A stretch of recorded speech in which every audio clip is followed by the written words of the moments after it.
이번에는 신부 시리즈 설교 12번째 시간입니다.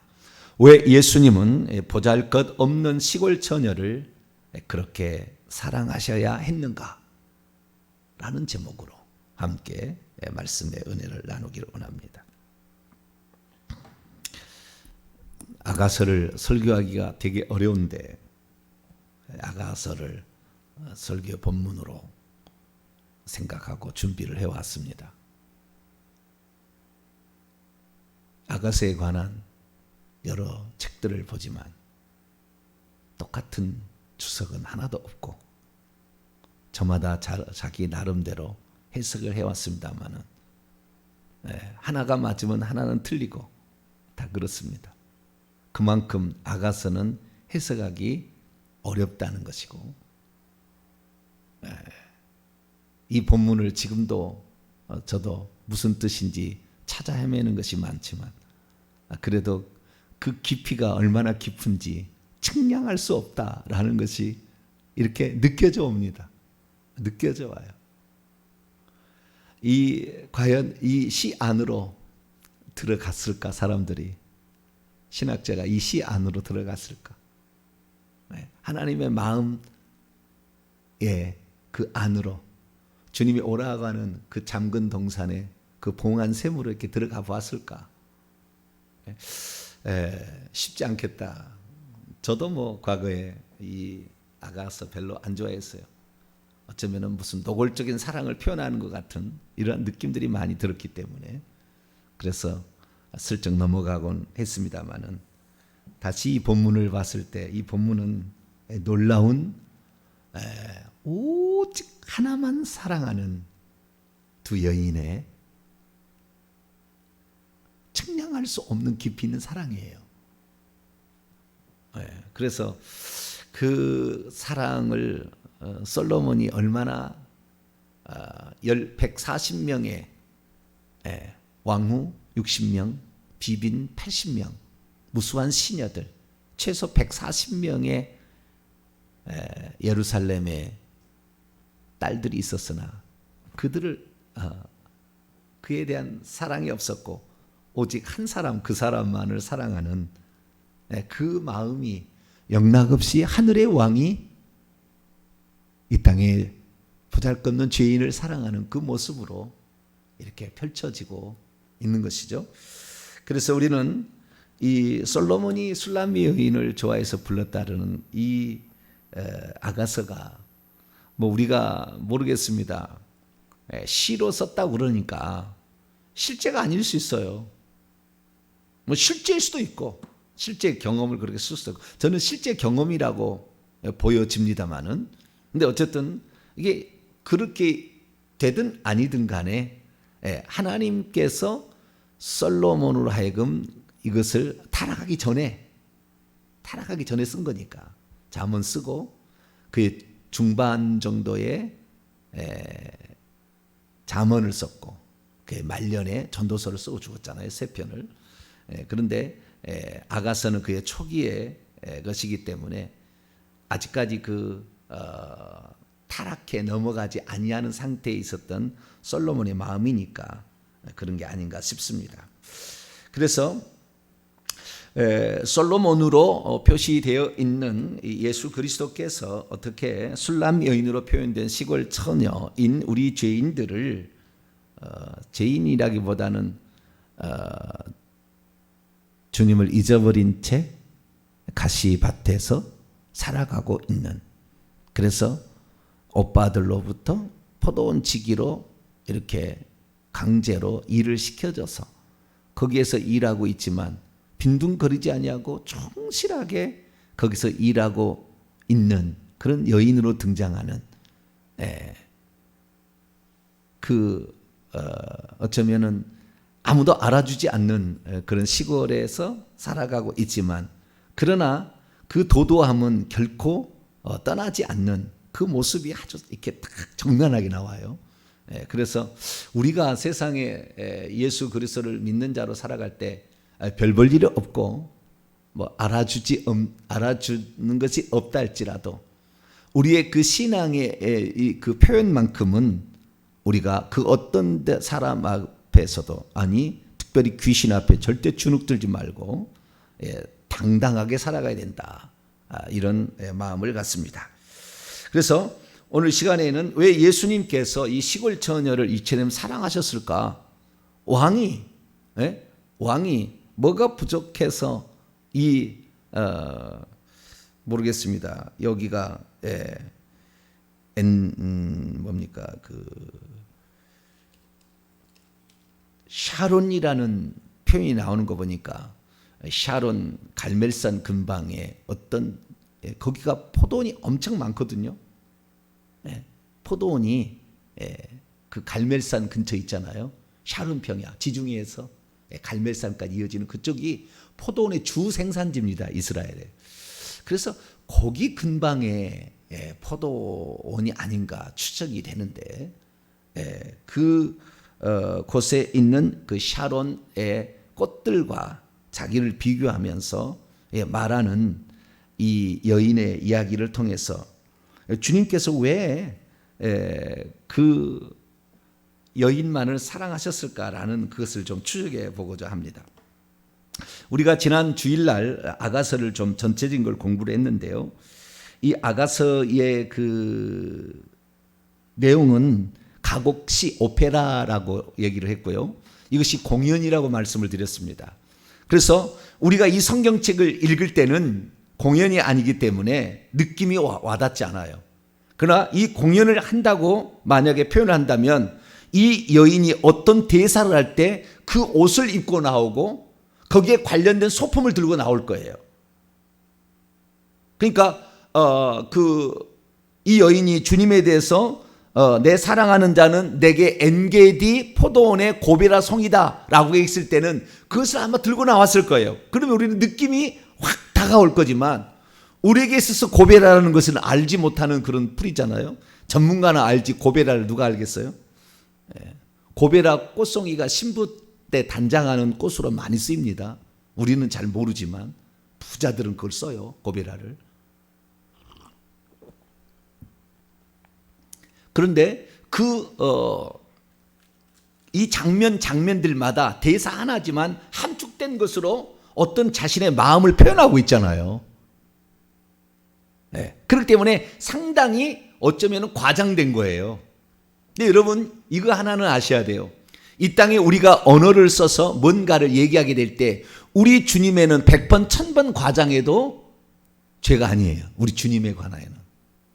다른 모든 것들은 과장하면 전부 거짓말이고 이건 죄입니다. 그러나 우리 주님에 관하여서는 과장해도 돼요. 과장해도 돼요. 1000번을 아니 1000배를 과장해도 그분의 사랑을 우리는 표현하기 어려우니까. 그래서 주님에 대한 과장은 나와야 돼요. 그런데 여기에서 그런 표현들이 이렇게 나오는 거죠. 그래서 우리는 여기 있는 그 표현들을 통하여서 주님에 관한 그 인간의 지구한 사랑이 어떻게 표현되어 있는가를 우리는 확인하고 우리에게 과연 그런 사랑이 있는가를 우리는 살펴볼 수 있어야 합니다.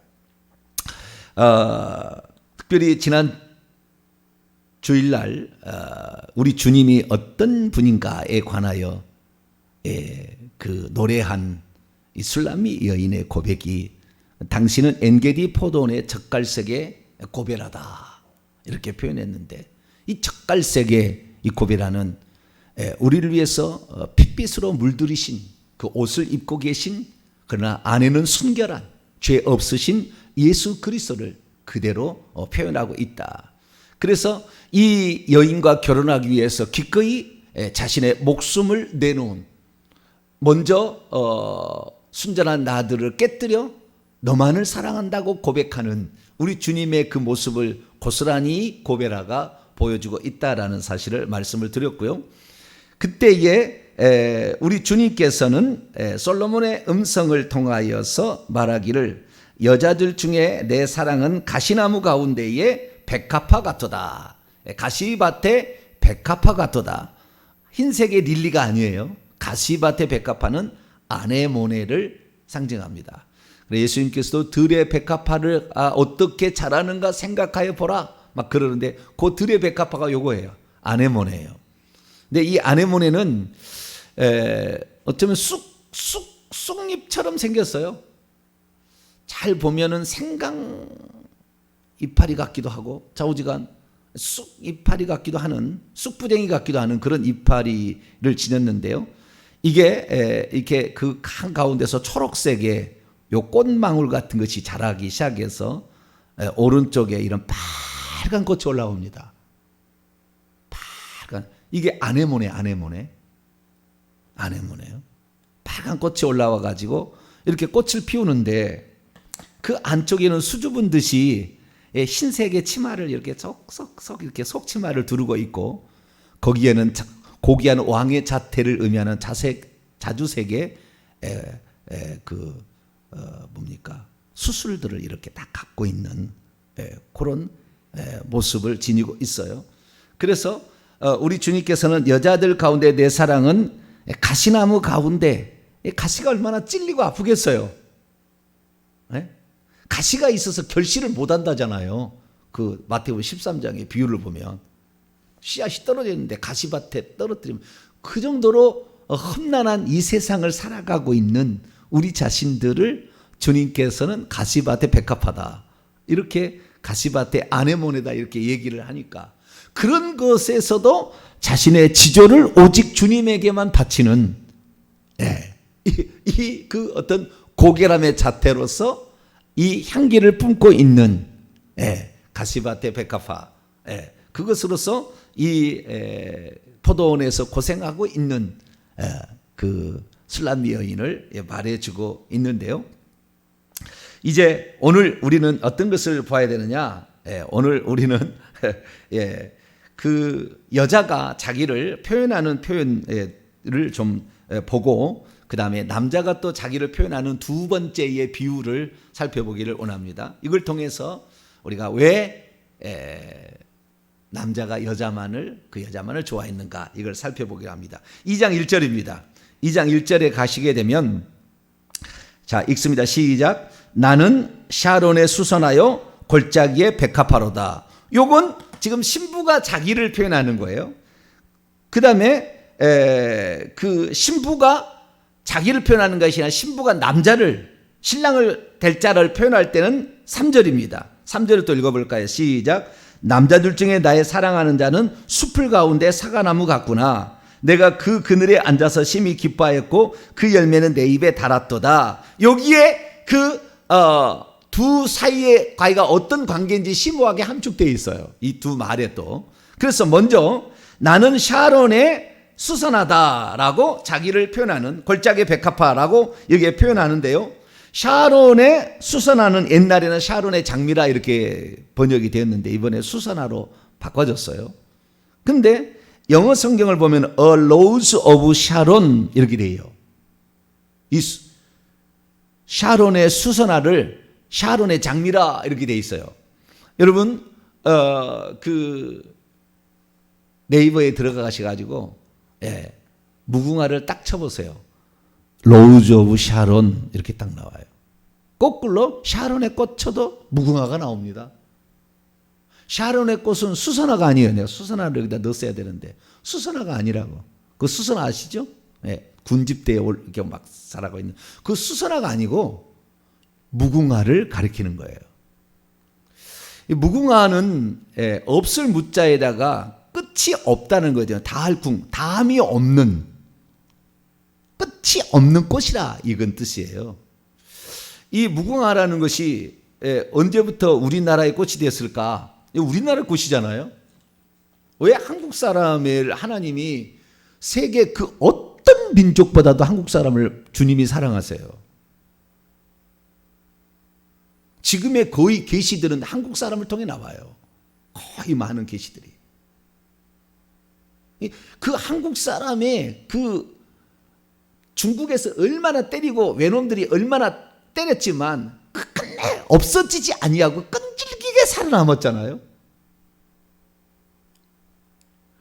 그러면 언제부터 이 무궁화가 우리나라 꽃이었을까? 우리가 안익태가 지은 무궁화 삼천리 화려강산, 무궁화 삼천리가 다 무궁화가 있다는 거 아니에요?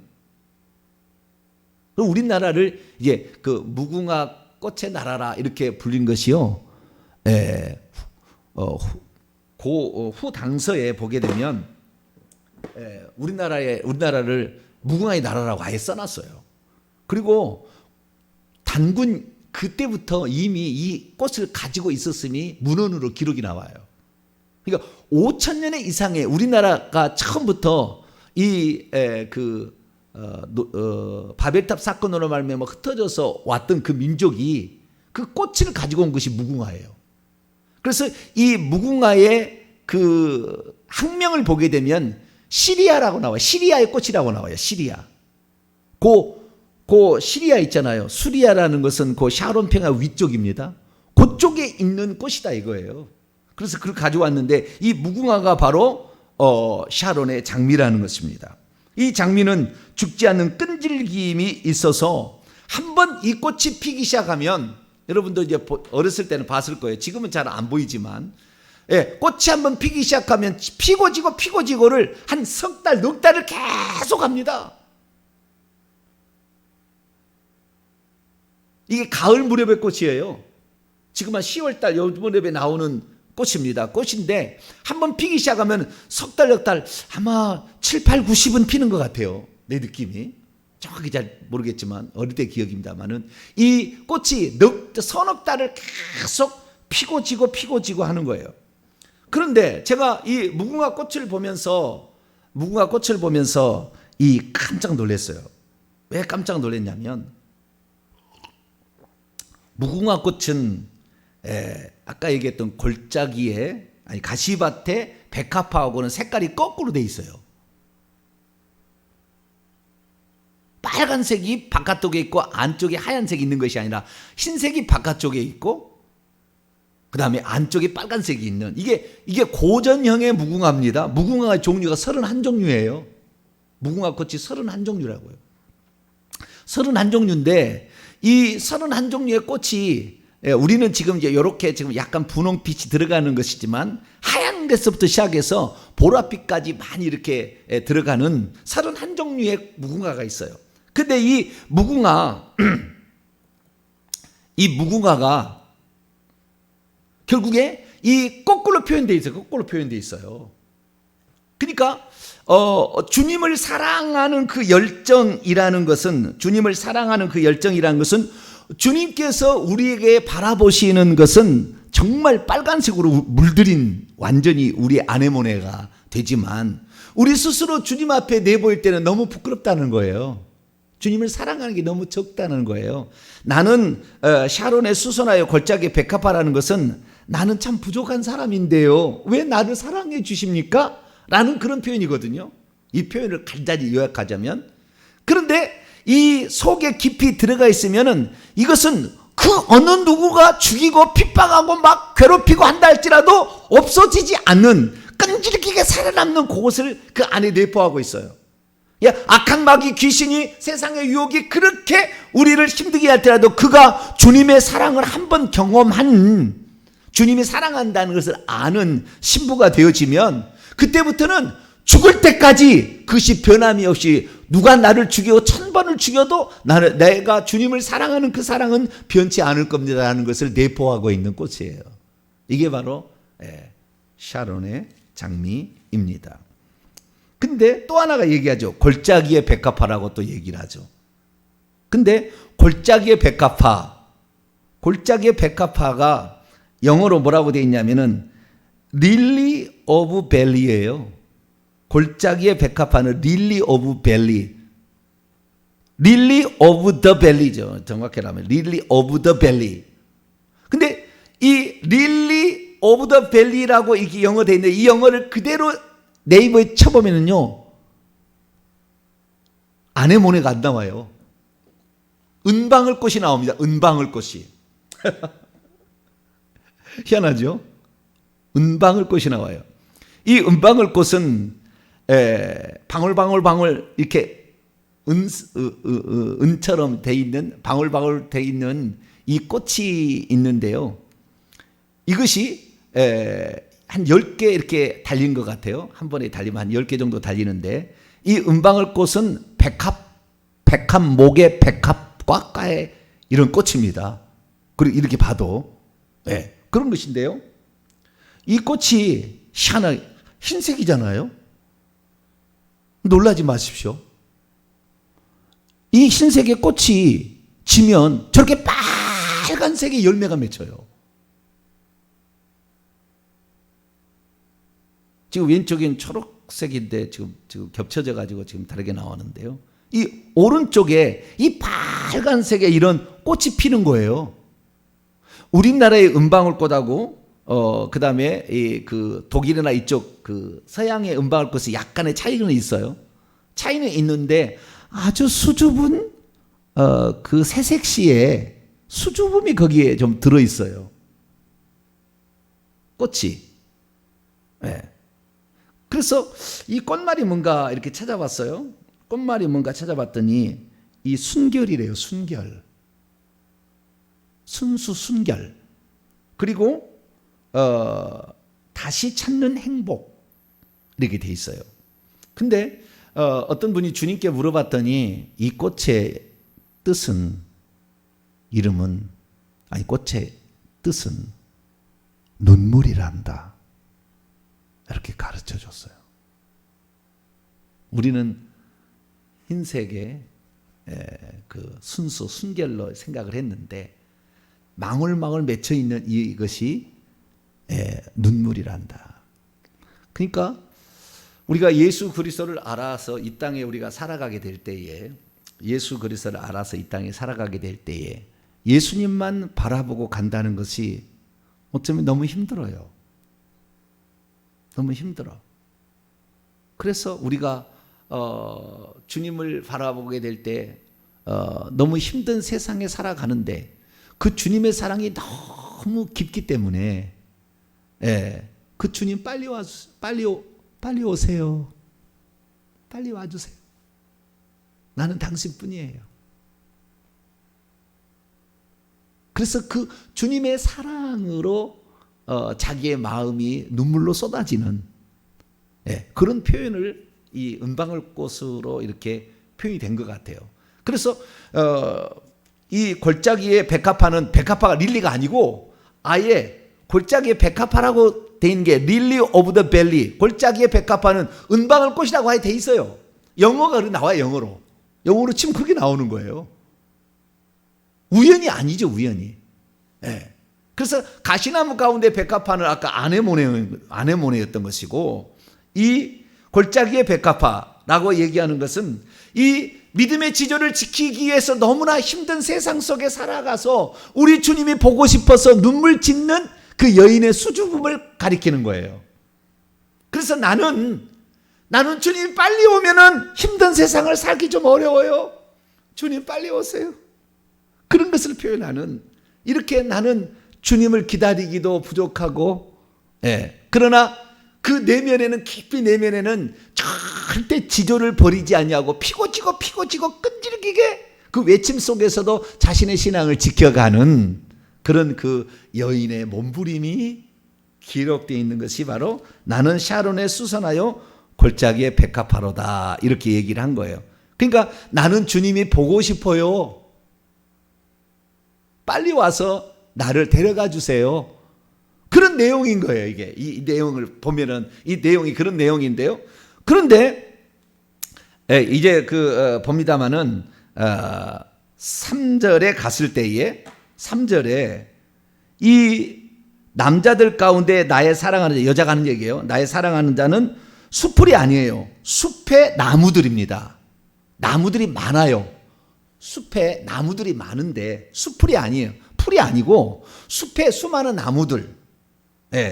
그 나무들, 그러니까 the trees of the forest죠. 숲 속에 있는 나무들 among, 사이에 있는 an apple tree죠. 사과나무라고 이렇게 표현되어 있어요. 근데 사과나무가 뭐냐 이거죠. 사과나무가 뭐냐? 여러분, 사과나무가 뭐냐면요, 에덴 동산의 생명나무예요. 생명나무, 나중에 여러분 천국에 가보십시오만은 생명나무가 영락없이 사과나무처럼 생겼어요. 그리고 열매도 생명과가 사과하고 비슷합니다. 빨간색의 사과. 그 비슷해요. 그 생명과가. 그러니까 생명나무를 본 일이 없잖아요. 본 일이. 이 땅에서는 없으니까. 그런데 사과나무처럼 생겨지니까 사과나무로 표현을 한 거예요. 그러면 이 사과나무라는 거 왜 생명나무냐? 3절이 다 이렇게 들어있는데요. 우선 원문을 보게 되면 이 사과나무는 타푸아흐라고 돼요. 타푸아흐라는 그런 단어예요. 타푸아흐라는 단어가 사과나무인데요. 이 사과나무는 타푸아흐는 나파흐라는 동사에서 왔어요. 나파흐가 그 기원이에요. 근데 이 나파흐가 뭐냐면요, 동사로 숨을 쉬다, 숨을 불어넣다 그런 뜻입니다. 호흡, 생명을 뜻하는 겁니다. 그러니까 이 아담이 어디에서 창조되었느냐, 아담이 어디에서 창조되었느냐라는 사실을 우리가 에덴 동산이라고 성경에 나오잖아요. 에덴 동산을 창설하시고 사람을 나게 했는데, 그때 호흡을 불어넣어서 사람이 생명이 되게 했기 전에 동산에 각종 나무가 나게 하는데 생명나무 아래에서 만든 것 같아요. 아담을. 여기 느낌이 생명나무 아래에서 이것을 만들었는데, 이 나파흐라는 이것이 결국에 생명을 소유하고 있는 그 호흡에서 사람이 살게 되잖아요. 그래서 그 생명으로부터 왔다는 것을 말해주는데, 이 하와가 늘 그 생명나무 아래에서 놀았어요. 3절 보세요. 숲에 여러 가지 나무들이 많이 있는데 그 중에서 사과나무 같구나. 사과나무가 아니고 사과나무 같구나 하잖아요. 사과나무 같구나.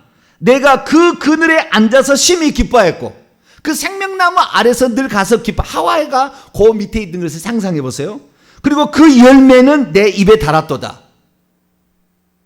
이것은 장차 되어질 일들을 표현하는 거지만, 좌우지간 그 열매가 얼마나 그 여인에게 생명을 줬는지를 우리에게 말해주는 어떤 표현이 여기에 들어가 있어요. 그래서 우리가 이 표현을 통해 알 수 있는 것은 뭐냐면, 나의 생명이 하나님께서는 당신을 만드셨고, 당신을 만드신 다음에 당신으로부터 내가 나왔기 때문에 나는 당신의 열매를, 당신의 생명을 먹고 사는 존재입니다.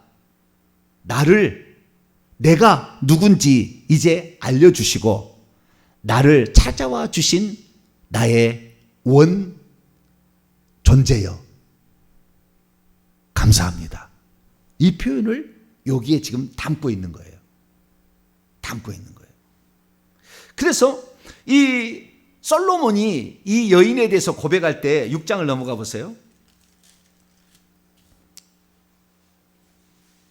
6장을 넘어가 보세요. 8절 9절을 다시 한번 읽어봅니다. 시작. 왕비가 60명이요 후궁이 80명이요 시녀가 무수하되 내 비둘기 내 완전한 자는 하나뿐이로구나. 그는 그의 어머니의 외도 응딸이요 그녀가 낳은 자 중에 귀중하게 여기는 자로, 여기 귀중하게 여기는 자는 잘못 번역된 거예요. 깨끗한이라면 깨끗한 순결한 자로구나. 여자들이 그를 보고 복된 자라고 하며 왕비와 후궁들도 그를 칭찬하는구나. 내 비둘기 내 완전한 자는 무수한 여자들이 있다 할지라도 너 하나뿐이다. 그래서 원래 둘이지만 떨어져 있지만 원래 하나였던 거예요. 그러니까 솔로몬 왕이 그렇게 많은 희고 곱고 잘 꾸미고 있는 수많은 비빈들이 옆에 많이 있었어도 내 마음은 거기에 없다는 거예요. 왜? 이들은 정략적인 이득을 목적을 위해서 정략적인 어떤 결혼을 한 거예요. 그래서 솔로몬이 진정 사랑하는 사람이 없었는데 어느 날 딱 만났는데 원래 나로부터 나왔던 존재인데 잊어버렸어. 죄로 말미암아 에덴에서 쫓겨나가지고 잊어버려서 그 여자가 누군지를 못 찾고 있었는데 어느 날 이 솔로몬이 가마를 타고 비빈들과 함께 그 솔로몬의 휘장을 치고 거기다 식탁을 마련해서 거기서 연을 베풀어서 식사를 하려고 할 때 초대했던 사람이 그 포도원지기가 있어가지고 그 포도원지의 여자의 눈망울을 보니까 그 눈망울이 오직 자기만을 앙망하는 비둘기의 눈이었어요. 비둘기의 눈. 오직 그 그 뭡니까? 그것을 뭐냐? 흠모하는, 그냥 탁 던지면 그냥 물방울이 떨어질 것처럼 그 자신을 바라보는 그 모습이 완전히 자기 자신이 그냥 거기에 그냥 쑥 들어가 버릴 수밖에 없는 그 눈으로 바라보고 있는 거예요. 다른 사람들은 다 어떻게 해요? 이 남자를 언제 한번 꼬셔볼까? 어떻게 한번 이용해볼까? 삥 뜯어서 내 아버지한테 뭘 바칠까? 그런 눈으로 쳐다보고 있는데 이 여자는 그런 게 없는 거예요. 하나도 그런 게 없는 거예요. 오직 당신을 위해서 내가 지금까지 살아온 것 같고, 당신을 바라보니 나는 다른 데를 바라볼 수가 없고, 오직 당신만이 나의 모든 것이라는 어떤 그러한, 그냥 그 바라보면 거기에 함몰될 것 같은 어떤 그러한 눈망울로 쳐다보고 있는 거예요. 그래서 결국에 그 존재가 자기 자신인 것을 발견하게 됩니다. 그래서 나는, 내 사랑은 너 하나뿐이다 라고 얘기를 한 거예요. 그래서 이 주님께서 어쩌면은 1장에 보게 되면은요, 1장 6절 보면은 자기 오빠들이 그 포도원을 새로 솔로몬의 그 세계를 얻어가지고 이 자기 동생한테, 여동생을 맡겨주잖아요. 그래서 이 5절 말씀 보면은 그 포도원에서 일하느라고 그의 피부는 검고 게달의 장막처럼 추하게 보이지만, 그러나 나를 6절에 깔보지 말 것은 내가 원래 그랬던 것이 아니고, 나는 원래 나도 하얀 피부의 멋진 사람이었는데 오빠들이 저렇게 일을 시켜서 내가 그 일하느라고 내가 이렇게 지금 되었다, 이렇게 얘기하므로 겉으로 볼 때는 그 여자가 그렇게 예쁜 것이 없이 보이는 그런 사람이라 할지라도 그 내면에 있어서는 흰색의 정절과 그 남편을 사모하는 그 오직 한 사람만을 사랑하려고 하는 그 마음이 배태되어 있는 그것으로서 자신을 표현하고 있는 거예요.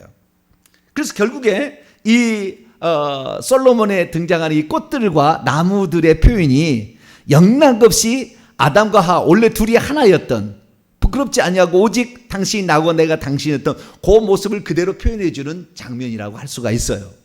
그래서 솔로몬이 오직 그 여인만을 사랑할 수밖에 없었거든은 다른 것은 다 내 것이 나로부터 나온 생명이 아닌 거예요. 나로부터 나온 생명이 다 다른 생명이에요. 그러나 당신만이 나로부터 나오는 유일한 생명과예요. 생명이 나가가지고 나온 존재인 거예요. 그래서 너만을 사랑하겠다는 거예요. 너를 위해서라면 기꺼이 십자가도 질 것이고, 너를 위해서라면 내 옷이 다 피로 젖어도 오직 너만을 사랑할 것이다. 내가 너를 사랑함이 그것이라는 것을 내가 먼저 보여줌으로 너는 나의 사랑을 알게 될 것이다 라고 주님께서 고베라 송이처럼 그 포도원에 한 송이의 꽃으로 올라와 있었던 거예요. 그래서 그 고베라 송이의 꽃을 보면서 우리의 입은 이게 아니겠는가라고 말하지 않아도 그것을 느낄 수 있었던 거죠. 그래서 그것을 시로 표현하고 있는 것입니다. 사랑하는 성도 여러분, 우리가 이 아가서를 우리가 다 이해하기에는 이렇게 예를 들어서 고베라 송이의 의미가 적갈색의 이 붉은 빛이 붉은 빛의 치마를 하는 그런 것이라고 해석해 놓은 것이 많지 않아요. 주석들이 거의 없어요. 그러니까 이걸 순수하게 이걸 찾아가기가 쉽지 않아요. 그러나 하나님께서 이제 말세가 되다 보니까 이런 걸 다 가르쳐 주는 거죠, 이제. 그리고 우리가 알 수 있게 된 거예요. 그래서 주님께서는 원래 우리와 하나 되기 위해서 우리를 지었고, 혼자 독처하는 게 좋지 못해 우리를 지었고, 우리를 다시 천국에 데려가는 것을 간절히 바라는데 이미 죄를 지어서 마귀에 팔려 세상 가시밭에 있지만 내가 너를 위해서라면 기꺼이 가시에 찔리며 모든 것을 다 감당할 자, 너를 내가 사서 너를 나의 아내로, 유일한 아내로 나에게 취해 주마라고 하는 간절한 주님의 호소가 여기에 담겨 있음을 알고, 우리가 아무리 세상에서 보잘품 없어도 죽어도 다시 피고 죽어도 다시 피는 무궁화의 그 깊은 내면의 그 속과, 그 다음에 오직 주님이 아니면 나는 불행하고 나는 행복하지 않다는 눈물을 흘리는 그 백합화 골짜기의 백합화처럼 오직 주님만을 사랑하고 앙망하는 저와 여러분 되시기를 간절히 바랍니다. 거룩하신 하나님 감사합니다. 아가서에 나오는 꽃을 통하여서 주님을 찾아갑니다.